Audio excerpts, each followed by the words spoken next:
இப்போ ECR OMR செம்ம connect. Stepstone secret plot near Kovalam ECR. Beach resort plot just 24 lakhs ல. Launching offerல plot வாங்குங்க 5 lakhs profit. செல்லா காசாகி போச்சு பிஜேபி.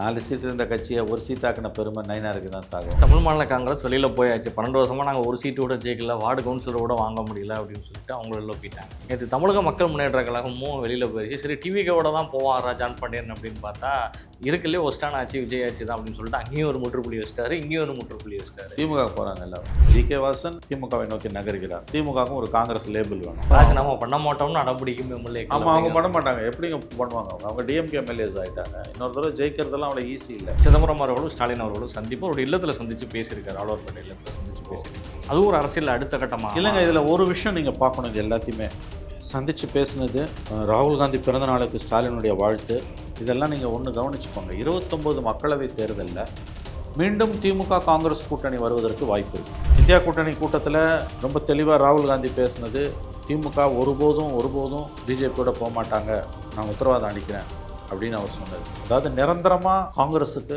திமுக தன்னுடைய கதவுகளை அடைக்கவில்லை, அது சற்றே அந்த கதவுகளை திறந்து வைத்திருக்கிறது என்பதுதான் இந்த 3 சம்பவங்களிலிருந்து நமக்கு கிடைக்கக்கூடிய செய்தி என்று நான் பார்க்கிறேன். கூட்டணி பேச்சுவார்த்தை நாங்கள் தாவே கேட்டால் இது வரைக்கும் தொடரணுங்களேங்கிறது தான் இன்னமும் நான் அதை நீங்கள் அதோட சேர்த்து தான் அதை பார்க்கணும். இது காங்கிரஸ் திரும்ப பெரும் குழப்பத்தில் இருக்கார். அவர் என்ன வேணும்னு எனக்கு தெரியல. அவருக்கும் எனக்கு என்ன தோணுதுன்னா 29ல் திமுகவோட போவதற்கான ஒரு விண்டோவை அவரும் ஒரு சின்ன விண்டோ ஓப்பன் பண்ணி வச்சிருக்காருன்னு எனக்கு தோணும்.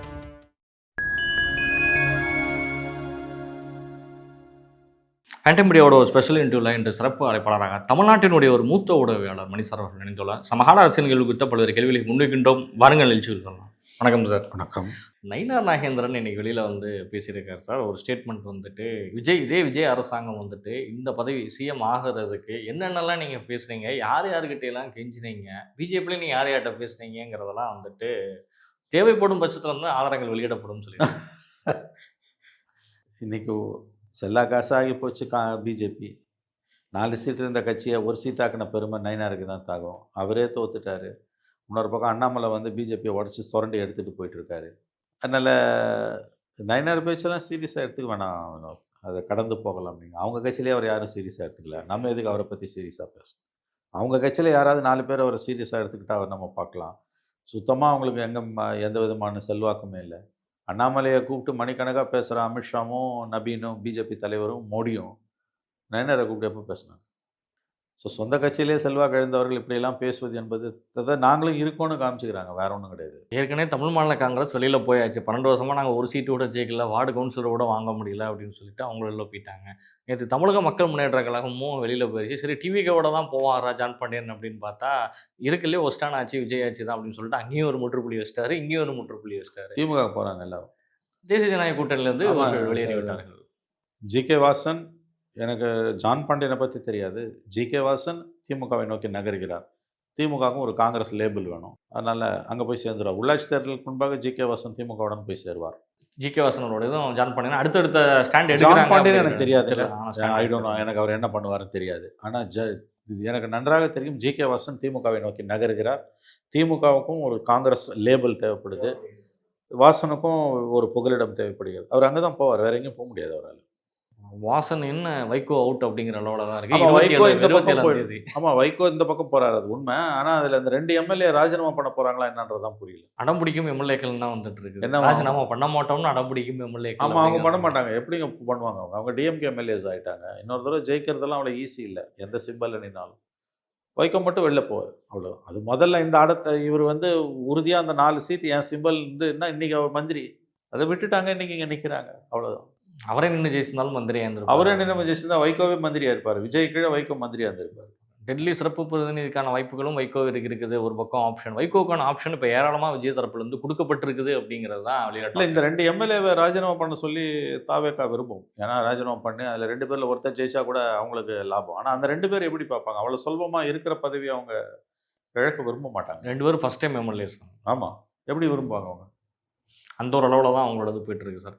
ஓவராலாக ஆட்சியினுடைய 6 மாத காலம் அப்படிங்கிறது ஒரு பக்கம் டஃப் ஃபைட்டாக போயிருந்தாலும் காங்கிரஸ் இங்கே ஆதரவில் இருந்துட்டு இருக்கக்கூடிய காங்கிரஸ் தன்னோட கட்சியில் எம்எல்ஏ வேட்பாளர்கள் தேர்வு செய்வதற்கு மக்கள் சேவை மையம்னு ஒரு அமைப்பு ஒன்று தொடங்கியிருக்காங்க காங்கிரஸ். இதில் உழைச்சி வர்றவங்கள தான் இனிமேல் நாங்கள் வேட்பாளர் அனௌன்ஸ் பண்ணோம்னு சொல்லி நேற்று பிரவீன் சக்கரவர்த்தி, விஸ்வநாதன், இவர் ராஜேஷ்குமார் அமைச்சர் எல்லாரும் இணைந்து நேற்று வெளியிட்டிருக்காங்க.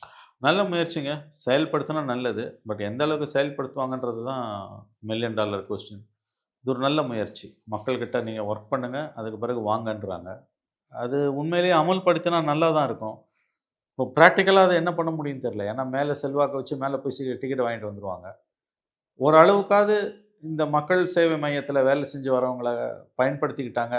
அதில் வேலை செய்கிறவங்க, அதாவது இப்படி புரிஞ்சுக்கணும். சீட்டு கொடுக்குறவங்க எல்லாரும் இந்த மக்கள் சேவை மையத்தில் வேலை செஞ்சுட்டு வந்தவங்கள தான் இருக்கணும்னு கூட அவசியம் இல்லை. ஆனால் மக்கள் சேவை மையத்தில் ஒர்க் பண்ணுறவங்களில் சிலருக்கு சீட்டு கொடுக்குறாங்கன்றது உறுதியானா கூட போதும். புரியுது இல்லையா நான் சொல்கிறேன்? அந்த நிலை வந்தால் கூட அது மகிழ்ச்சி தான். செல்வ பெருந்தகை நேரடியாகவே போய் மல்லிகார்ஜுன கேட்கப்ப என்னோட பதவியிலேருந்து என்னை விடுவிச்சிருங்கன்னு சொல்லி கேட்டும் இன்னமும் காங்கிரஸ் முடிவு எடுக்காமல் பாலம் தாழ்த்திருக்கக்கூடிய சூழ்நிலையில் செல்வ பெருந்தகை ஒரு விஷயத்தை ரொம்ப தெளிவாக சொல்லியிருக்காரு.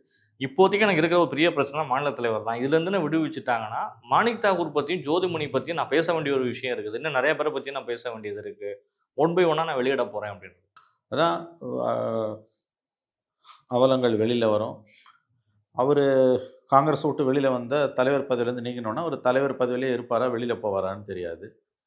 காங்கிரஸ்குள்ளே இருப்பாரா, இல்லை வேறு மார்க்கத்துக்கு போவாரா, வேறு பாதைக்கு போவாரா, வேறு கட்சிக்கு போவாரான்னு நமக்கு தெரியாது. இது யாரையோ பற்றி அவர் ஏதோ சொல்கிறேன்றாரு, சொல்லும்போது பார்க்கலாம். நம்ம ப. சிதம்பரம் ஏற்கனவே விஜய் அவர்களை சந்தித்து பேசினார். சந்தித்து பேசிய அன்று பிற்பகல்லே பிரவீன் சக்கரவர்த்தி அவருக்கு ராஜ்யசபா அப்படிங்கிறது உறுதிப்படுத்தப்பட்டது. ஸ்டாலின் அவர்களையும் சந்தித்து ப. சிதம்பரம் பேசியிருக்காரு. ஒரு புத்தகத்தினுடைய வெளியீட்டு அழைப்பு அப்படிங்கிற மாதிரி சொல்லப்பட்டிருக்குது. சந்தித்து பேசியிருக்காரு.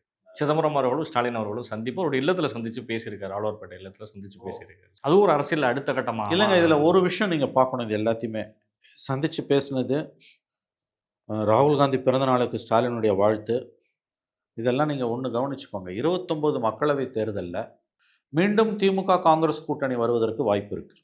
நான் இதை அப்படி தான் பார்க்குறேன். இதோட மெசேஜ்ன்றது அதுதான்.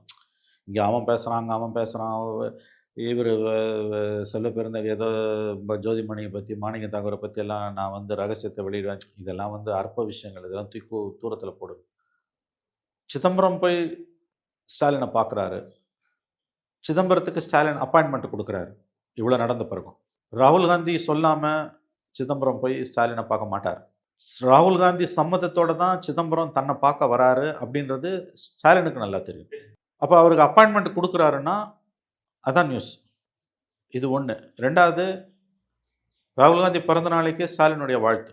3வது, இந்தியா கூட்டணி கூட்டத்தில் ரொம்ப தெளிவாக ராகுல் காந்தி பேசினது, திமுக ஒருபோதும் பிஜேபியோட போக மாட்டாங்க, நான் உத்தரவாதம் அளிக்கிறேன் அப்படின்னு அவர் சொன்னது. ஸோ இது எல்லாத்தையும் வச்சு பார்க்கும்போது இதில் லேட்டஸ்ட்டாக வந்திருப்பது நேற்றைக்கு முன்னாள் முதலமைச்சர் ஸ்டாலினை அவருடைய வீட்டில் சிதம்பரம் அவர்கள் சந்தித்து பேசியது என்பது, அது எதுக்காக சந்திச்சேன்னு சொன்னார்? புத்தக வெளியீட்டு விழா. ஒரு புத்தக வெளியீட்டு விழா சம்பந்தமான பேட்டி எதுவும் கொடுக்கல. வெளியில் வந்த தகவல் ஒரு புத்தக வெளியீட்டு விழா தான். இது என்னன்னா இப்படி தான் சந்திப்புகள் நிகழும். என்னுடைய கணிப்பு என்னன்னா, இதை நீங்கள் எப்படி புரிஞ்சுக்கணும்னு நான் விரும்புகிறேன் அப்படின்னா, 29 மக்களவை தேர்தல்களில் திமுக காங்கிரஸ் உறவு மீண்டும் ஏற்பட்டு கூட்டணி மீண்டும் மலருவதற்கு ஒரு வாய்ப்பு இருப்பதாக தான் இந்த 3 சம்பவங்களை வச்சு நான் பார்க்குறேன். ஏன்னா திமுகவோட ஆங்கிள்லேருந்து பார்க்கும் பொழுது அவங்க வஞ்சிக்கப்பட்டிருக்காங்க. அவங்க ஆங்கிள்லேருந்து நீங்கள் பார்த்தீங்கன்னா, அதுவும் மற்ற கட்சிகள் கைவிட்டுட்டு போனதை விட ரொம்ப மோசமாக காங்கிரஸ் கைவிட்டுட்டு போச்சு. ரிசல்ட் அடுத்த நாளே அங்கே ஓடினதோடு இல்லாமல் ஆதரவு தெரிவிச்சிருந்தா கூட அவங்க விட்டுருப்பாங்க. ஆதரவு தெரிவித்து மந்திரியானா கூட விட்டுருப்பாங்க. அவங்க என்ன சொன்னாங்க, 29 நாங்கள் உள்ளாட்சி தேர்தலையும் கூட்டணி, 29லையும் கூட்டணினாங்க. அதுதான் அவங்களுக்கு கோபத்தை ஏற்படுத்துச்சு. இது நடந்த பிறகு இந்த 3 சம்பவங்கள் நடக்குது. இந்தியா கூட்டணி கூட்டத்தில் ராகுல் காந்தி திமுகவை புகழ்ந்து பேசினது, அவங்க ஒருபோதும் பிஜேபிக்கு போக மாட்டாங்கன்னதும், அதுமாதிரி ராகுல் காந்தி பிறந்தநாள் வாழ்த்து ஸ்டாலின் சொன்னதும், சிதம்பரம் போய் ஸ்டாலினை பார்த்ததும், நான் இதை எப்படி புரிந்து கொள்கிறேன்னா, 29 மக்களவை தேர்தல்களில் மீண்டும் திமுக காங்கிரஸ் கூட்டணி மலருவதற்கு வாய்ப்புகள் இருக்கின்றன. அதனுடைய ஒரு அறிகுறியாகத்தான் இதை நம்ம பார்க்கணும். அதாவது நிரந்தரமாக காங்கிரஸுக்கு திமுக தன்னுடைய கதவுகளை அடைக்கவில்லை, அது சற்றே அந்த கதவுகளை திறந்து வைத்திருக்கிறது என்பதுதான் இந்த 3 சம்பவங்களிலிருந்து நமக்கு கிடைக்கக்கூடிய செய்தி என்று நான் பார்க்கிறேன். ஆனால் விசிகாவும் இது வரைக்கும் நாங்கள் எங்களுடைய கூட்டணி பேச்சுவார்த்தை நாங்கள் தாவே கேட்டால் இது வரைக்கும் தொடருங்களேங்கிறத தான் இன்னமும் நான் அதை நீங்கள் அதோட சேர்த்து தான் அதை பார்க்கணும். இது காங்கிரஸ் திரும்ப பெரும் குழப்பத்தில் இருக்கார். அவர் என்ன வேணும்னு எனக்கு தெரியல. அவருக்கும் எனக்கு என்ன தோணுதுன்னா 29ல் திமுகவோட போவதற்கான ஒரு விண்டோவை அவரும் ஒரு சின்ன விண்டோவை ஓப்பன் பண்ணி வச்சுருக்காருன்னு தான் எனக்கு தோணுது. இது ஒரு புதிய பரிசோதனை. இப்போ தமிழகத்தில் விஜய் ஆட்சியை காங்கிரஸ், விசிகா இவங்க 2 பேரும் ஐயுஎம்எல் உள்ளேருந்து ஆதரிப்பதும், உள்ளேருந்து பங்கு பெறுவதும், வெளியிலேருந்து 2 லெஃப்ட்டும் ஆதரிப்பதும், இது ஒரு ஃபுல் 5 இயர்ஸுக்கு இருக்கும்னு நம்ம எடுத்துக்க வேணாம். பார்லிமெண்ட் எலெக்ஷன் நெருக்கத்தில் இன்னும் 3 வருஷம் இருக்குது கரெக்டாக. அந்த நெருக்கத்தில் 28 எண்டு 29 ஜனவரியில் ஏதாவது மாற்றங்கள் நடந்து இவர்கள் வெளியில் வந்து திமுகவுடன் போவதற்கு ஒரு வாய்ப்பு சிறிய அளவிலையாவது இருக்குது என்ற ஒரு எண்ணம் கிட்டத்தட்ட எல்லாருக்கிட்டையுமே இருக்குன்னு எனக்கு தோணுது. காங்கிரஸில் இருக்குது, விசிகாவில் இருக்குது, திமுகவில் இருக்குது. அப்படி தான் நான் அதை பார்க்குறேன், இன்க்ளூடிங் லெஃப்ட். சிதம்பரம் சந்திச்சது எனக்கு இந்த செய்தி இப்போ நீங்கள் சொல்லி தான் நான் சரியாக பேப்பர் பார்க்கலன்னு நினைக்கிறேன். சிதம்பரம் வந்து ஸ்டாலினை பார்த்தது வந்து ஒரு முக்கியமான நிகழ்வு. அவர் காங்கிரஸுக்கான கதவுகளை ஸ்டாலின் வந்து முழுவதுமாக அடைக்கவில்லை. ஸோ இவங்களுக்கு வந்து இந்த எல்லாருக்குமே இந்த திமுகலேருந்து வெளியில் போன அத்தனை கட்சிகளுக்கும் காங்கிரஸ், விசிகா, ஐயுஎம்எல், 2 லெஃப்ட் மொத்தமாக திமுகவுடனான பிரிட்ஜு எரிக்கப்படலை அப்படின்னு தான் அவங்களே நினைக்கிறாங்க. இந்த 5 பேரும் திரும்ப தங்களிடம் வருவதற்கு ஒரு வாய்ப்பு இருக்குன்னு தான் திமுகவும் நினைக்குது. இந்த 2 பேருக்குமே இந்த எண்ணம் இருக்குது. எனக்கு என்னமோ அப்படி தான் தோணுது. அதனுடைய விளைவு தான் இப்போ நடந்த சம்பவங்கள். சிதம்பரத்தை வந்து அவர் பார்த்தது எல்லாம் வந்து ஸ்டாலின் அவர்கள் பார்த்தது என்பது வந்து, ஏன்னா அவர் ஒரு கடும் கோபத்தில் இன்றைக்கி திமுக இருக்குது, மிக கடும் கோபத்தில் இருக்காங்க. அதுவும் எல்லாரையும் விட காங்கிரஸ் மேலே கோபத்தில் இருக்காங்க. ராகுல் காந்தியை திட்டி முரசொலியில் 2 தலையங்கம், கடுமையான விமர்சனத்தோட 2 தலையங்கங்கள் வந்திருக்குது. இன்றைக்கி சண்முகத்தை விமர்சிச்சிருக்காங்க. பட் ஸ்டில் ஒரு ஹோப், திமுகக்குள்ள ஒரு நம்பிக்கை வந்து இவங்க திரும்ப வந்துடுவாங்க அத்தனை பேரும்னு ஏதோ ஒரு நம்பிக்கை உள்ள இருக்குதுன்னு தான் எனக்கு தோணுது. அது உண்மையாவதற்கான வாய்ப்புகளும் இருக்குன்னு தான் நம்ம எடுத்துக்கணும். ஏன்னா விஜய் வந்து நேஷ்னல் பாலிடிக்ஸில் அவருடைய ரோல்ன்றது இன்றைக்கி 0வாக இருக்குது. வந்த ஒரு வாய்ப்பையுமே அவர் வேணான்னு விட்டுட்டார். நேஷ்னல் பாலிடிக்ஸில் அவருக்கு எந்த ஸ்டாண்டுமே இல்லை. அப்படி இவங்களால் விட்டுட்டு போக முடியாது. 29 நெருக்கத்தில் வரும்போது அக்ரெசிவ் பாலிடிக்ஸ் பண்ண வேண்டியிருக்கும். ஸோ சிதம்பரம் வந்து ஸ்டாலினை பார்த்ததை திமுக காங்கிரஸ் கூட்டணி எதிர்காலத்தில் 29 தேர்வதில் மீண்டும் வருவதற்கான ஒரு சின்ன ஹோப்பை ரிவைவ் பண்ணியிருக்கு தான் நம்ம எடுத்துக்கோம். ஏன்னா ஜூலை 22 பார்லிமெண்ட் வந்து கூட இருக்கக்கூடிய சூழ்நிலையில 3 மசோதாக்களை திரும்ப நிறைவேற்ற வேண்டிய சூழ்நிலை. 360 வந்துட்டு பார்லிமெண்ட்ல தேவைப்படுது. லோக்சபால திமுக ஆதரிச்சாலும் இல்லை, லோக்சபாவில் அவங்களுக்கு இன்னமும் கஷ்டம். ராஜ்யசபாவில் வந்துடும். லோக்சபாவில் வந்து திமுக ஆதரித்தாலும் கூட கிடையாது. திமுக ஆதரிக்க முடியாது. ஆதரித்தா தமிழ்நாட்டில் மொத்தமாக குழி தோண்டி போச்சுடுவாங்க திமுகவை. மோடி ஆதரிக்கிற டீலிமிட்டேஷனை கொண்டு போய் திமுக ஆதரிச்சதுன்னா திமுக மொத்தமாக முடிஞ்சுது. விஜய் வந்து விசுரூபம் எடுத்துருவார்.